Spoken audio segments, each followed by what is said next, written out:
Hi friends, இப்போ நம்ம என்ன பார்க்குறோம் அப்படின்னா பப்ளிக் ப்ராசிக்யூட்டர் கிரேடு 2ல கேட்ட பாலிட்டி கொஸ்டின் சீரிஸ் பார்ப்போம். வாங்க கொஸ்டினுக்குள்ளே போகலாம். வரிசை 1உடன் வரிசை 2னை பொருத்தி வரிசைகளுக்கு கீழ் கொடுக்கப்பட்டுள்ள தொகுப்பில் உள்ள சரியான விடையினை தெரிவு செய்க. வரிசை 1 அப்படிங்கிறது அமெண்ட்மெண்ட்டு, வரிசை 2 அப்படிங்கிறது ஆர்டிகல்ஸாக கொடுத்துருக்காங்க. 86வது ஆப்ஷன் ஏ பார்ப்போம். ஃபர்ஸ்ட் ஸ்டேட்மெண்ட் 86வது அரசியலமைப்பு சட்ட திருத்தம் அப்படிங்கிறது எப்போ கொண்டு வருவாங்க அப்படின்னா 86வது சட்ட திருத்தம் 2002ல் கொண்டு வருவாங்க. இது எதுக்காக அப்படின்னா 6 முதல் 14 வயதுக்குட்பட்டவர்களுக்கான இலவச கட்டாய கல்வி பற்றி சொல்லும். இது பார்ட் 4ல இருக்க டிபிஎஸ்பி இருக்குல்ல, பார்ட் 4 டிபிஎஸ்பி, அதாவது directive principles of state policy, அரசு வழிகாட்டும் நெறிமுறை கோட்பாடுகள்ல இருக்க ஆர்டிகிள் 45 அப்படிங்கிறத திருத்தி ஆர்டிகிள் 21A அப்படிங்கிறத கொண்டு வந்திருப்பாங்க. அதை தான் கேட்டிருக்காங்க. இப்போ ஃபர்ஸ்ட் ஸ்டேட்மெண்ட் அப்படிங்கிறது 86வது அரசியலமைப்பு சட்ட திருத்தத்தின்படி ஆர்டிகிள் 21A சேர்க்கப்பட்டது. செகண்ட் ஸ்டேட்மெண்ட் பார்ப்போமா. செகண்ட் ஸ்டேட்மெண்ட் அப்படிங்கிறது 44வது அரசியலமைப்பு சட்ட திருத்தம். 44வது அரசியலமைப்பு சட்ட திருத்தம் எந்த வருஷம் அப்படின்னா 1978ல் கொண்டு வருவாங்க. இது எதுக்காக அப்படின்னா இந்த 44வது சட்ட திருத்தம் 1978 படி அடிப்படை உரிமைகள் மொத்தம் 7 இருந்துச்சு. அதுல 7வது அடிப்படை உரிமையா சொத்துரிமை இருந்துச்சு. சொத்துரிமை அப்படிங்கிறது அடிப்படை உரிமையிலிருந்து நீக்கிய சட்ட திருத்தம் அப்படிங்கிறது 44வது சட்ட திருத்தம் 1978 அப்படிங்கிற அந்த இதுல. அப்ப அந்த சொத்துரிமையை நீக்கி அது என்ன பண்ணிருப்பாங்க அப்படின்னா பார்ட் 12 ஆர்டிகல் 300A கொண்டு போய் வச்சிருப்பாங்க. அதைத்தான் செகண்ட் கொஸ்டின்ல கேட்டிருக்காங்க. அடுத்து தேர்ட் பாருங்க. முதலாவது அரசியலமைப்பு சட்ட திருத்தம். ஃபர்ஸ்ட் சட்ட திருத்தம் அப்படிங்கிறது 1951ல் பண்ணியிருப்பாங்க. முதல் சட்ட திருத்தத்தின்படி 9வது அட்டவணை இந்திய அரசியலமைப்பில் இணைக்கப்பட்டது. அது மட்டும் இல்லாம ஆர்டிகிள் 31A 31B ரெண்டுமே முதல் சட்ட திருத்தத்தின் மூலமாக இணைக்கப்பட்டதுதான். இந்த ஆர்டிகிள் 31A 31B எதை பத்தி சொல்லும் அப்படின்னா லேண்ட் ரீஃபார்ம்ஸ் கொண்டு வந்தாங்கல்ல, அதுக்கான சில இதுதான் ஆர்டிகல் 31A 31B அப்படிங்கிறது. 25வது அரசியலமைப்பு சட்ட திருத்தத்தின்படி சேர்க்கப்பட்ட ஆர்டிகல் அப்படிங்கிறது ஆர்டிகல் 31C. அப்போ இது கரெக்டான ஆன்சர் என்ன அப்படின்னா ஃபர்ஸ்ட் ஸ்டேட்மெண்ட்டுக்கு ஆப்ஷன் 4, செகண்ட் ஸ்டேட்மெண்ட்டுக்கு ஆப்ஷன் 3, தேர்ட் ஸ்டேட்மெண்ட்டுக்கு ஆப்ஷன் 2, ஃபோர்த்துக்கு 1. அப்போ 4, 3, 2, 1 அப்படிங்கிறது தான் கரெக்டான ஆன்சர். கொஸ்டின் 2 பார்க்கலாம். சரியான பொருத்தத்தை தேர்ந்தெடுக்கவும். ஃபர்ஸ்ட் ஸ்டேட்மெண்ட் பாருங்க. குடியுரிமை பாதுகாப்பு சட்டம் 1989 அப்படின்னு கொடுத்துருக்காங்க. அந்த ஸ்டேட்மெண்ட் அப்படிங்கிறது ராங். ஏன்னா குடியுரிமை பாதுகாப்பு சட்டம் அப்படிங்கிறது 1955ல் தான் கொண்டு வராங்க. அதாவது குடியுரிமை பாதுகாப்பு சட்டம் அப்படிங்கிறது 1955ல் தீண்டாமை குற்றச்சட்டம் அன்டச்சபிலிட்டி அஃபென்ஸ் ஆக்ட் அப்படின்னு தான் இருந்திருக்கும். 1976க்கு அப்புறம் தான் குடியுரிமை பாதுகாப்பு சட்டம் அப்படிங்கிறதா மாறும். அதனால ஃபர்ஸ்ட் ஸ்டேட்மெண்ட் அப்படிங்கிறது ராங். செகண்ட் கொடுத்துருக்காங்க இல்லையா, செகண்ட் ஸ்டேட்மெண்ட் இரண்டாவது தேசிய பிற்படுத்தப்பட்டோர் ஆணையகம் 1953 அப்படின்னு கொடுத்துருக்காங்க. அந்த ஸ்டேட்மெண்ட் அப்படிங்கிறது ராங். ஏன்னா ஃபர்ஸ்ட் பிற்படுத்தப்பட்டோர் ஆணையம் தான் 1953ல் போட்டிருப்பாங்க. அதோட தலைவராக காக்கா கலேக்கல் அப்படிங்கிறவரை நியமிச்சிருப்பாங்க. அதனால ஃபர்ஸ்ட் பிற்படுத்தப்பட்டோர் ஆணையத்துக்கு காக்கா கலேக்கல் கமிட்டி அப்படின்னு அர்த்தம். ரெண்டாவது பிற்படுத்தப்பட்டோர் ஆணையம் அப்படிங்கிறது 1979ல் வந்து போட்டிருப்பாங்க. அதோட தலைவரை வந்து பிபி மண்டல் அப்படிங்கிறவர் தான் இருப்பார். அதனால செகண்ட் ஓபிசி கமிஷனை வந்து மண்டல் கமிஷன் அப்படின்னு சொல்லுவாங்க. அதோட தனது அறிக்கையை எப்போ வந்து சமர்ப்பிக்கும் அப்படின்னா 1980. இதுவுமே ஒரு ஸ்டேட்மெண்ட்டில் கொடுத்து கேட்டிருந்த கொஸ்டின் தான். அப்போ செகண்ட் ஸ்டேட்மெண்ட் அப்படிங்கிறது ராங். அடுத்து தேர்டு தீண்டாமை குற்றச்சட்டம் 1955 அப்படின்னு கொடுத்துருக்காங்க. அந்த ஸ்டேட்மெண்ட் அப்படிங்கிறது கரெக்ட். அன்டச்சபிலிட்டி அஃபென்ஸ் ஆக்ட், அதாவது தீண்டாமை குற்றச்சட்டம் அப்படிங்கிறது 1955ல் தான் கொண்டு வந்திருப்பாங்க. அது கரெக்ட். ஃபோர்த் ஆப்ஷன் கொடுத்துருக்காங்க இல்லையா, தேசிய பிற்படுத்தப்பட்டோர் நிதி மற்றும் வளர்ச்சி கழகம், அது 1992ல் தான் கொண்டு வந்திருப்பாங்க. அப்போ ஃபோர்த்து ஸ்டேட்மெண்ட் அப்படிங்கிறது கரெக்ட். அப்போ ஃபர்ஸ்ட்டும் செகண்டும் ராங்கு, தேர்டும் ஃபோரும் தான் கரெக்ட். நமக்கு சரியான பொருத்தத்தை தேர்ந்தெடுக்கவும் கொடுத்துருக்காங்க. அதனால ஆப்ஷன் டிங்கிறது தான் நமக்கு கரெக்ட். 3 and 4ங்கிறது கரெக்ட். ஆப்ஷன் டி தான் இதுக்கு கரெக்டான ஆன்சர். இந்த வீடியோ பார்க்குறவங்க பிற்படுத்தப்பட்டோருக்கான கொஸ்டின் 3 பார்ப்போம். கீழ்கண்டவற்றை பொறுத்துக. சட்டக்கூறுகள் இந்த பக்கம் பொருள் அப்படின்னு கொடுத்துருக்காங்க. ஃபர்ஸ்ட் ஸ்டேட்மெண்ட் அப்படிங்கிறது ஆர்டிகிள் 155 அப்படின்னு கொடுத்துருக்காங்க. ஆர்டிகிள் 155 அப்படிங்கிறது ஆளுநரோட நியமனம் பற்றி குறிப்பிடுகிறது. அப்போ ஃபர்ஸ்ட் ஸ்டேட்மெண்ட்டுக்கு ஆப்ஷன் 2 அதிலே தெரிஞ்சிருச்சு. ஆப்ஷன் ஏங்கிறது கன்ஃபார்ம் பண்ணிக்கலாம். இருந்தாலும் பார்ப்போம். ஆர்டிகிள் 176 அப்படிங்கிறது எதை பற்றி குறிப்பிடுகிறது அப்படின்னா ஆர்டிக்கிள் 176ங்கிறது ஆளுநரோட சிறப்பு உரை பற்றி குறிப்பிடுகிறது. ஆர்டிக்கிள் 156 அப்படிங்கிறது ஆளுநரோட பதவிக்காலம் பற்றி குறிப்பிடுகிறது. ஆர்டிக்கிள் 233 அப்படிங்கிறது மாவட்ட நீதிபதிகளை நியமித்தல் பற்றி குறிப்பிடுகிறது. அப்போ நான் வச்சுக்கோங்க, ஆர்டிக்கிள் 155 ஆளுநர் நியமனம், ஆர்டிக்கிள் 156 ஆளுநரோட பதவிக்காலம், ஆர்டிக்கிள் 176 அப்படிங்கிறது ஆளுநரின் சிறப்பு உரை பற்றி குறிப்பிடுகிறது. ஆர்டிக்கிள் 233 அப்படிங்கிறது மாவட்ட நீதிபதிகளை நியமித்தல் பற்றி குறிப்பிடுகிறது. கொஸ்டின் நம்பர் 4 பார்க்கலாம். பின்வரும் தேர்தல் சீர்திருத்த குழுக்களை கால வரிசைப்படி ஒழுங்குபடுத்துக அப்படின்னு கொடுத்துருக்காங்க.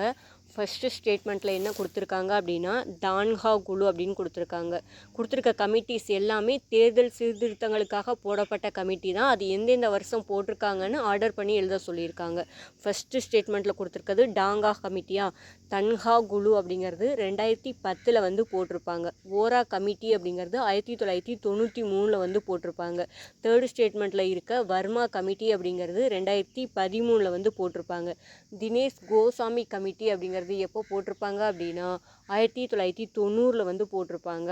ஆப்ஷன் 5ல் கொடுத்துருக்க தார்ஹுண்டே குழு அப்படிங்கிறது 1974 வந்து போட்டிருப்பாங்க. நம்ம ஆர்டர் பண்ணோம் அப்படின்னா ஃபஸ்ட்டு வந்து 5th தார்ஹுண்டே கமிட்டி அப்படிங்கிறது எப்போ 1974.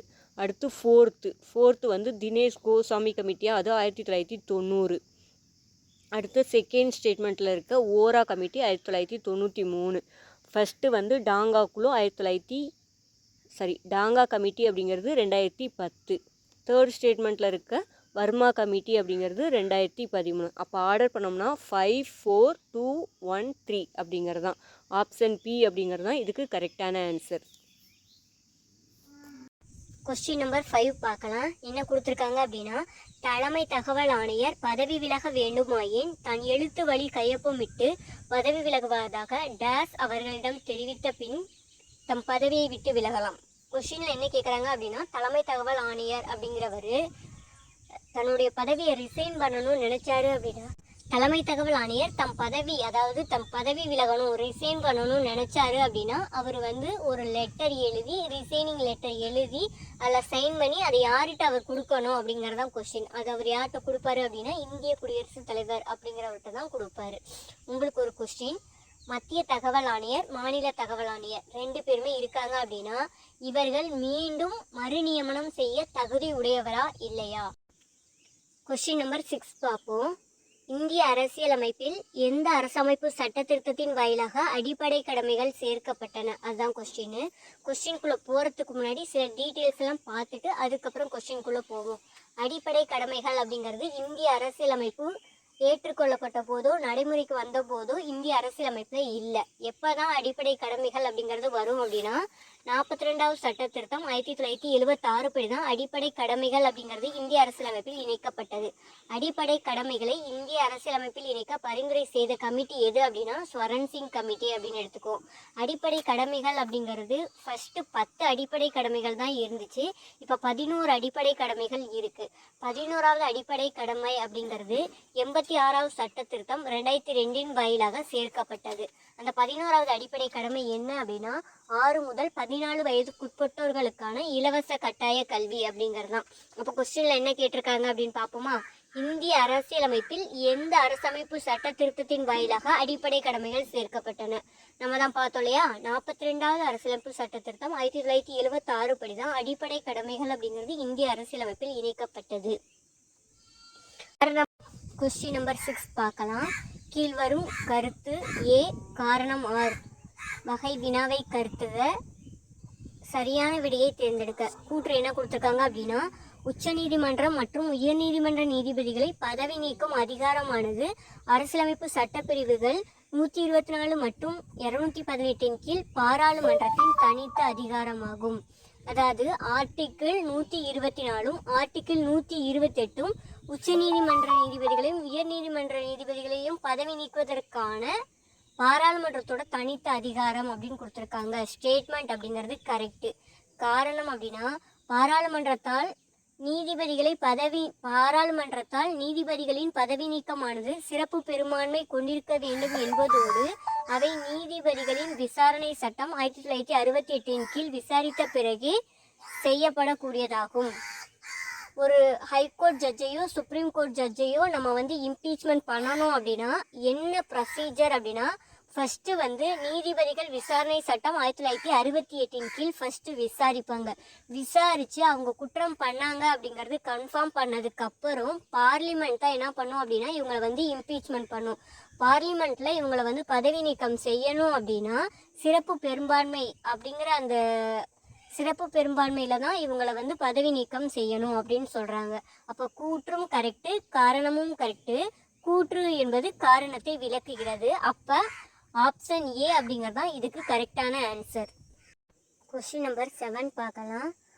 சட்டப்பிரிவு 355 ஒன்றிய அரசு ஒவ்வொரு மாநிலத்தையும் வெளிநாட்டு அச்சுறுத்தல் மற்றும் உள்நாட்டு தொந்தரவுகளிடமிருந்து பாதுகாப்பதை உறுதி செய்கிறது.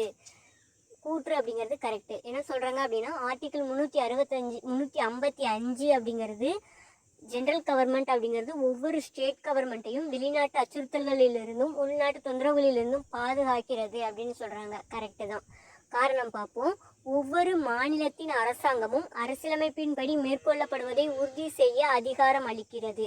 அதாவது ஒவ்வொரு மாநில அரசாங்கம் அரசியலமைப்பு படி தான் செயல்படுகிறது அப்படிங்கிறத உறுதி செய்யும் அதிகாரம் அப்படிங்கிறது யாருக்கு இருக்கு? ஜென்ரல் கவர்மெண்ட் தான் இருக்கு. அப்ப ஸ்டேட்மெண்ட்ல ரீசன் அப்படிங்கிறது கரெக்டு. கூற்று காரணம் சரி. கூற்று காரணத்தை சரியாக விளக்குகிறது. இந்த வீடியோ ஃபுல்லாக பார்த்ததுக்கு ரொம்ப தேங்க்யூ.